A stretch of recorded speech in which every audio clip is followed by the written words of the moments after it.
And let's quickly cut across and listen into Delhi Chief Minister Arvind Kejriwal. तो मेरी सभी अस्पतालों से निवेदन है कि वो अपने बेड वापस जितने पहले थे उतने बढ़ा लें।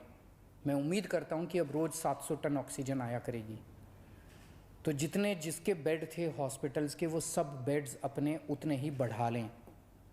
दूसरी बात, कई अस्पताल वालों से मेरी मुलाकात हुई इन दिनों में। सभी अस्पताल, दिल्ली के सभी लोग इस वक्त एकजुट होकर एक परिवार की तरह मिलके इस मुसीबत का सामना कर रहे हैं।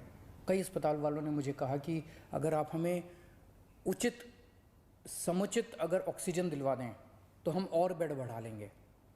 कोई कहता है मैं 100 बेड और बढ़ा दूंगा लोगों को बचाने के लिए, मैं 150 बेड और बढ़ा दूंगा। कोई कह रहा है मैं 50 बेड और बढ़ा लूँगा। इस तरह से कम 1000, 1500, 2000 बेड हम अपने मौजूदा अस्पतालों में और बढ़ा सकते हैं, एग्जिस्टिंग कैपेसिटी से भी और बढ़ा सकते हैं।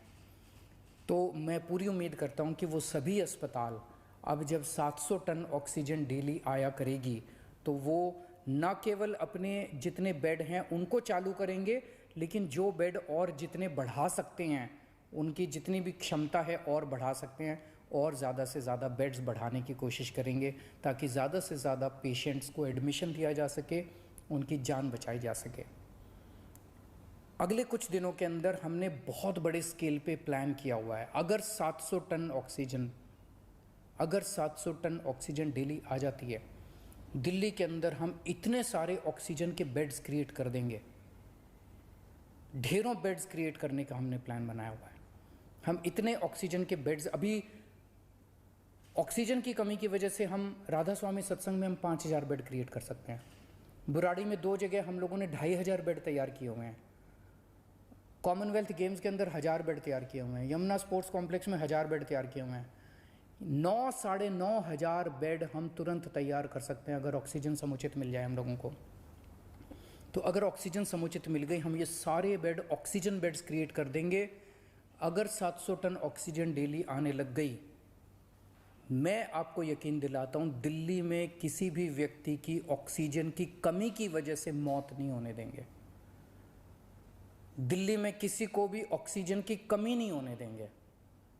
ऑक्सीजन का बेड हम कम से कम हर एक व्यक्ति को उपलब्ध करा पाएंगे अगर हमें डेली 700 टन ऑक्सीजन मिलना चालू हो जाए तो हर व्यक्ति को ऑक्सीजन का बेड मिलेगा। ऑक्सीजन की कमी की वजह से आपको किसी तरह की तकलीफ नहीं होने देंगे। दूसरी बात, अंत पंत में तो अपने को वैक्सीनेशन करना पड़ेगा। इसका समाधान तो वैक्सीनेशन है, और वैक्सीनेशन अभी 18 से 45 साल की उम्र के युवाओं के लिए जब से हमने वैक्सीनेशन खोला है तो बड़ा उत्साह है युवाओं के अंदर वैक्सीन लगवाने का। पिछले 3-4 दिन में मैं, मनीष जी, सतिंदर जैन जी, हम सब लोग कई सारे वैक्सीनेशन सेंटर्स का दौरा करके आए हैं, युवाओं से मिल के आए हैं। इतना उत्साह है युवाओं के अंदर। और दिल्ली के अंदर जो व्यवस्थाएं आपकी सरकार ने की है आपके लिए वैक्सीनेशन सेंटर्स में, उसको लेकर लोग बहुत खुश हैं। इतने मैसेजेस आ रहे हैं मेरे पास, इतने मैसेजेस आ रहे हैं लोगों के, युवाओं के, कि जी बहुत अच्छी व्यवस्था है। और मैं गया था, मेरे को बहुत अच्छा लगा वहाँ पे वैक्सीन लगवा के। मेरी सभी युवाओं से अनुरोध है, युवाओं से क्या, अब तो 18 साल से ऊपर जो भी है, केवल 45 साल तक की मैं बात नहीं कर रहा, मैं सबकी बात कर रहा हूँ। अगर आप 18 साल से ऊपर की उम्र के हैं और आपने वैक्सीन नहीं लगवाया तो आप ज़रूर रजिस्टर कीजिए, अपॉइंटमेंट लीजिए और जाके वैक्सीन लगवाइए। अपने ज़्यादा से ज़्यादा दोस्तों को बताइए, रिश्तेदारों को बताइए, सब लोगों को वैक्सीन लगवाने के लिए प्रेरित कीजिए। अभी तक हम लोग दिल्ली में 35,74,000 लोगों को टोटल 35,74,000 डोज दे चुके हैं। इनमें पहली डोज 28 लाख लोगों ने केवल 1 डोज ली है और 7,76,000 लोगों ने दोनों डोज ली है। और पिछले 3 दिन से 18 से 45 साल की उम्र के लिए, युवाओं के लिए ये खुला है।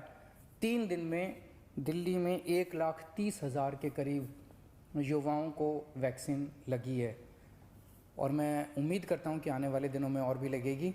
अभी हमारी जितने पिछले 3 दिन के अंदर सारी व्यवस्थाएं बहुत अच्छी तरह से लागू कर दी गई हैं। सारी व्यवस्थाएं बहुत सलीके से ठीक तरीके से अब चल रहा है, बहुत स्मूथ तरीके से चल रहा है। एक ही कमी है, आज हम चाहें तो इस वैक्सीन को कई गुना बढ़ा सकते हैं, वैक्सीनेशन को कई गुना बढ़ा सकते हैं, लेकिन अभी वैक्सीन की कमी, सप्लाई की कमी हो रही है। अगर हमें समुचित सप्लाई मिल जाए तो जैसा मैंने आपको प्रॉमिस किया था कि 3 महीने के अंदर हम पूरी दिल्ली को वैक्सीन कर देंगे, तो अभी सप्लाई का हम इंतज़ार कर रहे हैं। अगर सप्लाई हमारे पास सफिशेंट आ जाएगी, जितनी जल्दी सप्लाईज आ जाएंगी, हम इसको बहुत सारे सेंटर खोल देंगे। सेंटर खोलने में कोई दिक्कत नहीं है, तो उसकी कोई चिंता नहीं है। और मैं उम्मीद करता हूँ कि आने वाले समय में सभी सरकारें काम कर रही है। ये एक इतनी बड़ी महामारी है जिसको कोई भी अकेले इस पे पार नहीं पा सकता। मैं उम्मीद करता हूँ कि आने वाले दिनों में हम इसी तरह से सब लोग मिल के काम करेंगे, सारी सरकारें मिल के काम करेंगी। कोर्ट्स का हम लोगों को बहुत सहयोग मिल रहा है, सभी कोर्ट्स भी मदद कर रहे हैं, सारी संस्थाएं भी मदद कर रही है, और मुझे पूरी उम्मीद है कि ऊपर वाले की कृपा से हम ज़रूर इससे मुक्ति पाएंगे। नमस्कार।